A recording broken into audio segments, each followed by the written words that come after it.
Have you ever felt like there's a secret out there, hidden from you, one that could change everything?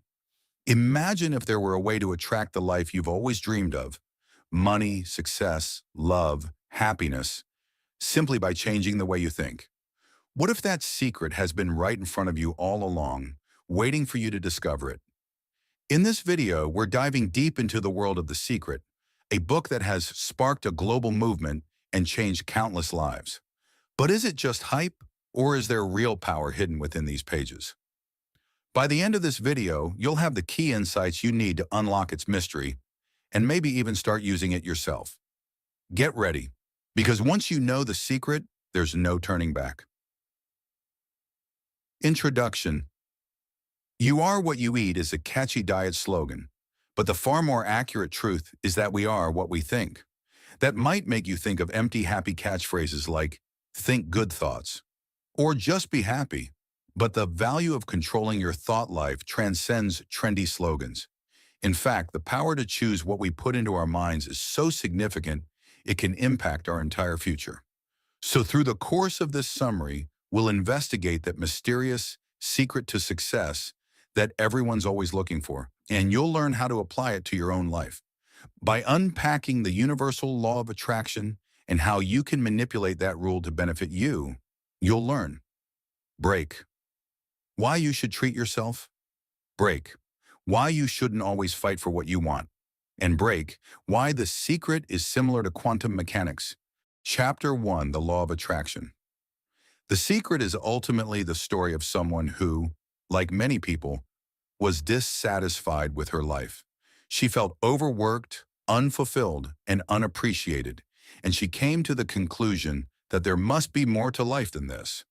If you've guessed that that person was the author, Rhonda Byrne, you're correct. So in her effort to seek a more meaningful life, she started doing her homework to find out what other people had to say about the secret to success. By consulting a variety of texts, everything from The Science of Getting Rich to the works of Ralph Waldo Emerson, William Blake, and Plato, she discovered that a number of the world's most notable thinkers and philosophers all had one thing in common: their reference to the law of attraction. Naturally, this motivated Byrne to learn more, and she found that the law of attraction is considered to be one of the most powerful principles of the universe because it informs every facet of your existence. Positing that what you put out into the world is what you'll receive in return, the law of attraction affirms that if your impact on others is comprised of anger, negativity, and selfishness, life will reward you only with more things to be frustrated about. By contrast, if you actively seek to promote kindness, positivity, and gratitude, the universe will reward you with positive things. Put simply, you attract what you tend to think and feel. And if we accept that principle, then it follows naturally that this principle is already affecting our lives at this very moment. But if we know that, then we can choose to do something with this information. We can make a conscious effort to be aware of what we put into our minds and how our thoughts are influencing our mental and emotional health.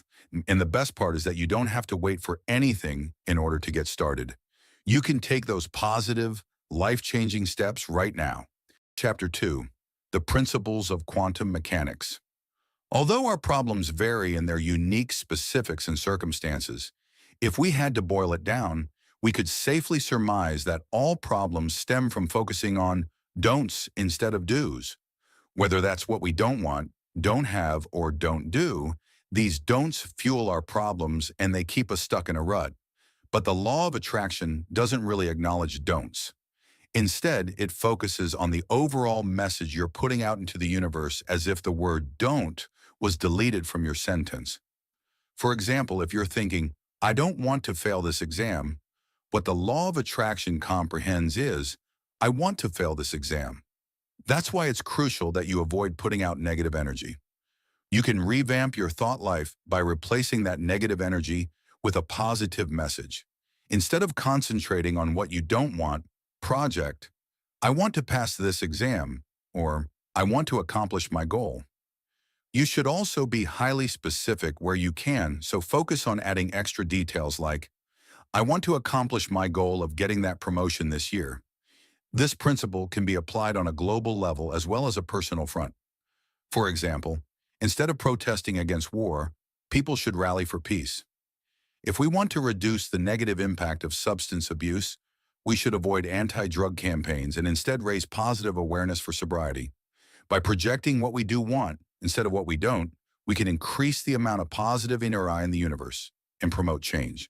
But now that we've established this, let's take a closer look at how the law of attraction works and why it doesn't respond to don'ts. In practice, it operates in a similar fashion as the laws that govern quantum physics. One of the central premises of quantum mechanics is that if you narrow down the complexities of the universe to its most minute and basic level, what you're left with is energy. Because energy vibrates at certain frequencies, things that vibrate on the same frequency are drawn to each other. That's how natural attraction works, and it's the principle that governs the law of attraction. Changing your thoughts addresses that principle because you're altering the frequency and vibration of the energy you put out into the universe. So when you change the things you spend the most time thinking about, you're altering your primary frequency and thus telling the universe what type of energy you want to attract. Chapter 3. Create the universe you want to live in. To flesh out our previously discussed concept of the energy you attract to yourself, let's consider an example.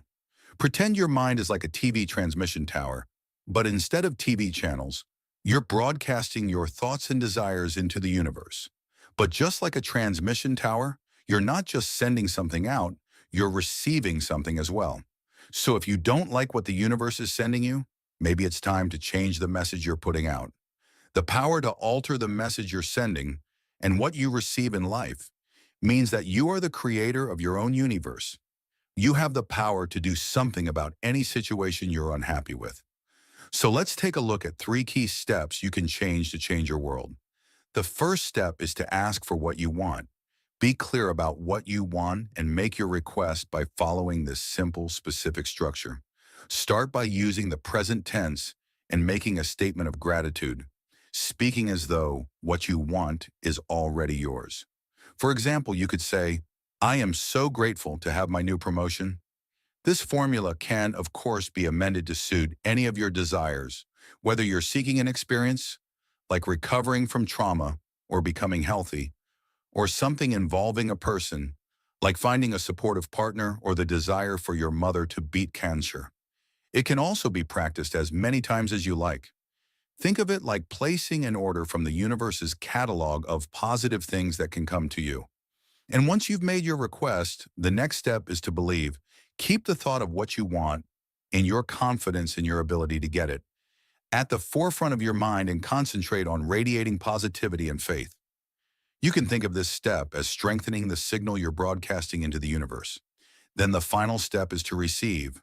Once you've done everything you can to effectively broadcast your desires, your next job is to sit back and wait for them to come to you.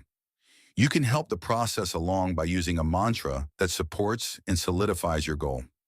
For example, you could practice saying something like, "I am receiving now. I am receiving all the good in my life now.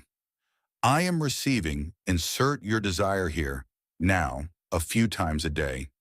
Practicing this faith and positivity throughout your day will strengthen the good frequencies you're putting into the universe and help you to achieve what you want. Chapter 4. The Power of Visualization. If you've ever tried to concentrate really hard on having positive thoughts, then you know how easy it is to develop a sudden anxiety about any negative thoughts that come your way. Why are they coming? How can you stop them? What if they hold back your progress? These and other questions are likely to flood into your brain, but don't panic. In fact, worrying about negative thoughts will only make them worse. So instead of indulging your worries or fearing the arrival of negative thoughts, simply let them come and go and channel your focus onto something good. One great way to do this is through visualization, because no matter what you want, envisioning the positive final result is key for keeping your spirits up while you work on attracting what you want. By imagining what you want, what it will look and feel like to have it, and what changes will occur in your life, you can give yourself a positive image to focus on. This in turn will redirect your thinking to the right frequency, and so will a few other helpful strategies like reminding yourself that you deserve good things, especially in your relationships. Treating yourself with the love, respect, and kindness you would give to other people can also help because when you remind yourself that you're worthy of love, you're fine-tuning your positive frequency and reminding the universe that this is what you think of yourself. Chapter 5. The Power of Positive Thinking.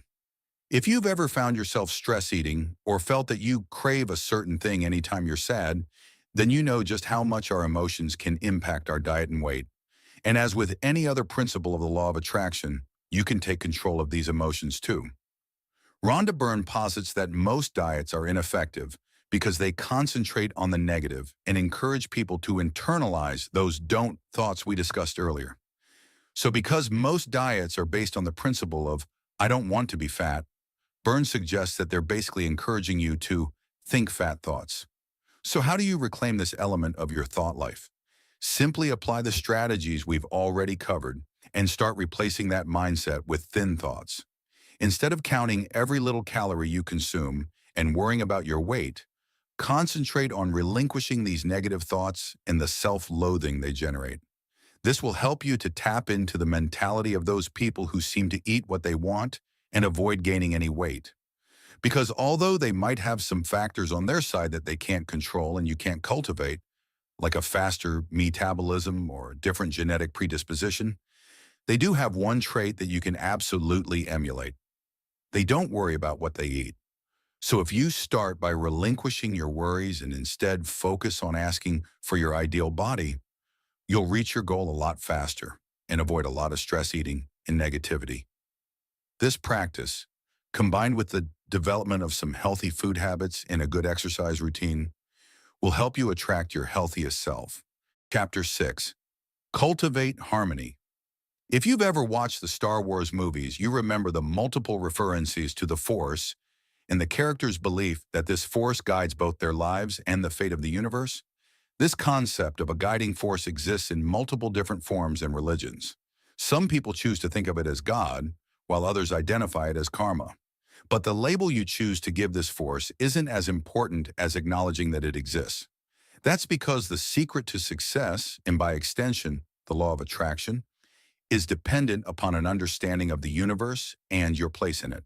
So if you think of yourself as an energy force within the larger energy force of the universe, you can recognize the necessity of being in harmony with the universe. However, a lot of people fail to do this due to a number of misconceptions. Some people, for example, make the mistake of thinking that there isn't enough positivity or good luck in the universe, and that some people are simply unlucky or cursed. But this isn't simply a glass half empty approach to life. It's completely untrue. Because of the principle of the law of attraction, there's no such thing as limited happiness or people for whom things just don't work out. We all have negative circumstances in life and things we struggle with, but each of us also possesses the ability to change our future for the better. So try to combat these misconceptions with truth and focus on channeling your energy into manifesting a positive future. Another common misconception is resistance. This can best be summarized as the feeling that we have to fight for what we want, or the idea that accomplishing our goals has to be a struggle. But that's not true either. While it's good to pursue your dreams in the face of adversity, there's a difference between refusing to give up and chasing something that just clearly isn't working.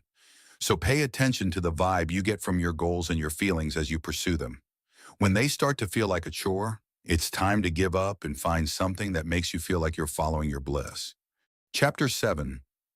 Conclusion.